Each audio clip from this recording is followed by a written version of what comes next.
Hello students, today I am here to discuss the part 3 of the important reasoning questions, and this question is the question number 21, and this question says that select the option figure in which the given figure is embedded. ठीक है, तो यहाँ पे आपको find करना है कि ये फिगर कहाँ पे कौन सी फिगर में embedded है।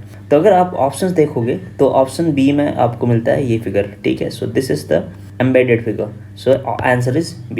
And the next question is the given Venn diagram represents the employees in the organization, the triangle represents the executives, circle represents the females, the rectangle represents the MBAs, and the square represents the technical staff.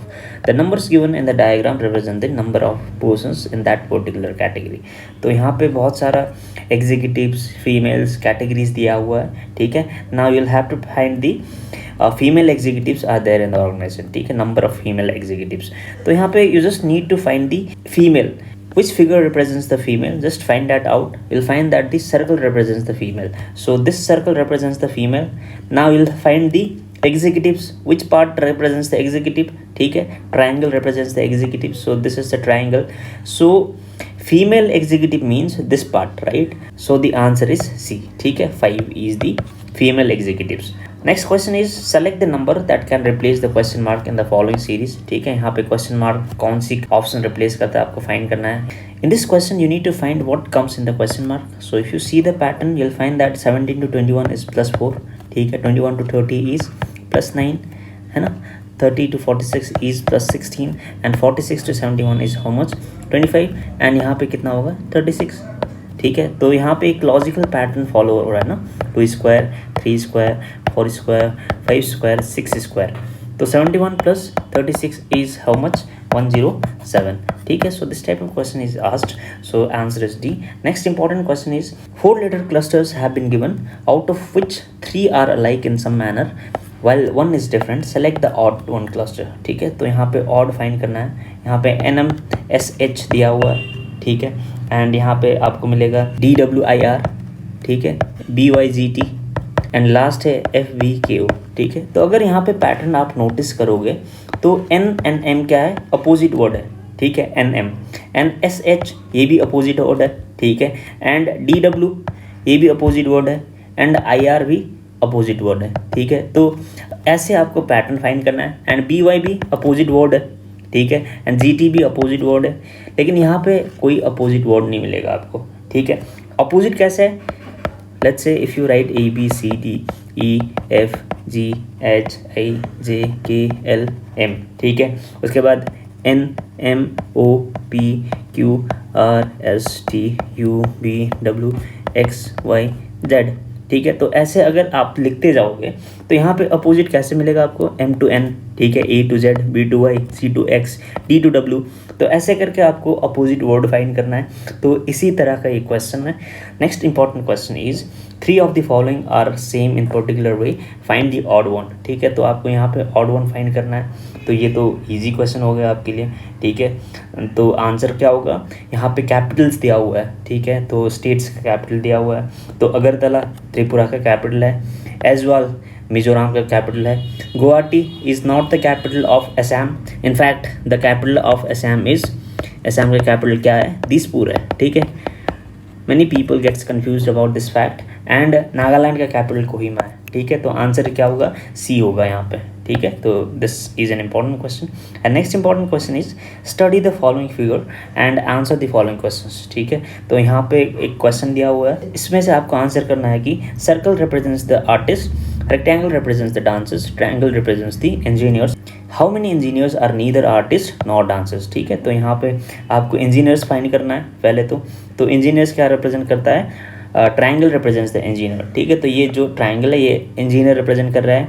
And next क्या है आपको find करना है, dancers. ठीक है, dancers कौन सी represent करता है, रेक्टेंगल। ठीक है, डांसर्स रेक्टेंगल रिप्रेजेंट करता है, एंड आर्टिस्ट सर्कल रिप्रेजेंट करता है। ठीक है, तो यहाँ पे आपको फाइंड करना है कि how many engineers are neither artist not dancers. तो यहाँ पे ट्राइंगल तो इंजीनियर हो गया। ठीक है, तो ट्राइंगल इस जो रेक्टेंगल है, रेक्टेंगल के अंदर नहीं आना चाहिए और सर्कल के अंदर भी नहीं आना चाहिए।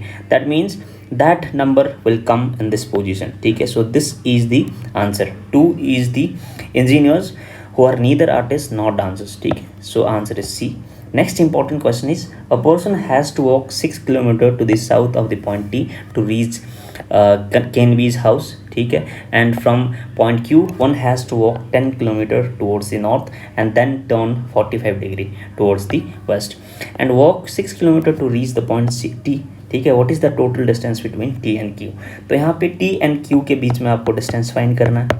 तो हम लोग स्टार्ट करेंगे यहाँ से, ठीक है, फ्रॉम पॉइंट क्यू. तो यहाँ पे let's say there is a point Q here, ठीक है. From point Q he starts walking towards the north, ठीक है. लेट्स से ही वॉक्स 10 किलोमीटर. तो यहाँ पे क्वेश्चन में दिया गया है 10 किलोमीटर वॉक करता है. उसके बाद he turns towards the west by 45 degree, ठीक है. So this is the 45 degree, है ना. This is 45 degree. Then he reaches the point T, ठीक है. तो यहाँ पे इस पॉइंट टी है. तो ये जो डिस्टेंस बताया गया है यहाँ पे क्वेश्चन में, ये क्या है, 6 किलोमीटर है, ठीक है. So this is the 6 kilometre distance.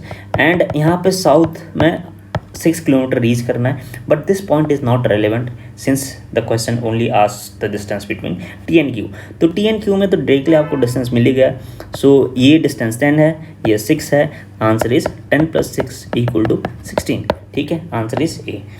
Next important question is, pointing to a lady, Rasmi said that her son's father is son-in-law of my son's maternal grandfather. How the son of Rasmi is related to that lady? ठीक है. तो यहाँ पे एक lady को दिखा के रश्मि ने बोल रहे कि her son's father is the son in law of my son's maternal grandmother. तो यहाँ पे इस क्वेश्चन को कैसे अटेम्प्ट करेंगे. एक लेडी है, लेट्स से एक्स, ठीक है. एक्स का जो सन है, ठीक है, एक्स का सन है, सन का फादर दैट मीन्स लेडी का हस्बैंड हुआ, ठीक है. लेट्स से वाई है ये. And next what it says is her son's father is son in law of my son's maternal grandmother, ठीक है. माई सन्स, ठीक है, ये मैं हूँ, और उसका जो सन है, ठीक है, ये सन है, SO. इसका जो मैटरनल ग्रैंड मदर है, ठीक है, मैटरनल ग्रैंड मदर, ठीक है, लेट्स से इट्स जेड. जेड का वाई क्या है, सन इन लॉ है, ठीक है. That means x is a daughter of Z, ठीक है. दैट मीन्स जो मैं हूँ विच इज़ द रश्मि, ठीक है. रश्मि का एक्स क्या है, सिस्टर है. सो दे आर सिस्टर्स, ठीक है. यहाँ पे क्वेश्चन में पूछा गया है कि how the son of Rashmi is related to that lady, ठीक है. जो रश्मि का सन है, ये सन है, how is she related to that lady, ठीक है. तो एक्स के साथ इसका रिलेशन क्या है, नेफ्यू है, ठीक है. तो answer is B. So this type of question is tricky. You can solve this type of question by making the family tree. Next important question is find the next term in the series, ठीक है. यहाँ पे एक series दिया हुआ है, इसका next term जो है आपको फाइंड करना है. तो यहाँ पे अगर आप नंबर का वैल्यूज लिखोगे, ठीक है, ई का क्या है 5 है, डी इज़ 4 है ना, C is 3, B is 2 and A is 1, right. A is 1. तो आप 5 4 3 2 1 हो रहा है ना. दैट मीन्स यहाँ पे ए आएगा, ठीक है. ए आएगा ऑब्वियसली, सभी में ए है, ठीक है. You can not eliminate now. यहाँ पे वाई का भी अगर वैल्यू लिखोगे आप, तो वाई का वैल्यू आप कैसे लिखोगे. वाई का वैल्यू इज़ 25, ठीक है. पी का वैल्यू है 16, आई का वैल्यू है 9, है ना, एंड डी का वैल्यू 4 है. यहाँ पे कैसे पैटर्न फॉलो हो रहा है, 2 स्क्वायर 3 स्क्वायर 4 स्क्वायर 5 स्क्वायर, है ना. यहाँ पे 1 स्क्वायर होगा ऑब्वियसली, ठीक है. दैट मीन्स ए होगा answer. Answer is A. So B is answer. Next important question is find the wrong term in the given series. तो यहाँ पे एक टर्म सीरीज दिया हुआ है, यहाँ पे कौन सी एक रॉन्ग टर्म है जो सीरीज को फॉलो नहीं कर रहा है, ठीक है. तो आपको ये फाइंड करना है. तो अगर आप 8 + 5 करोगे तो 13 आएगा यहाँ पे, ठीक है.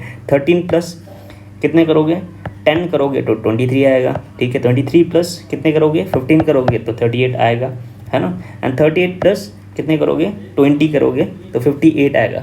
तो यहाँ पे 58 आना चाहिए ना, है ना. एंड 58 प्लस कितने करोगे, 25 करोगे तो 83 आएगा, ठीक है. सो 56 is the wrong term here, right. So this type of question is asked. So this is the part 3 of the important reasoning questions. We'll solve important reasoning questions in the next video. Till then, take care. Thank you.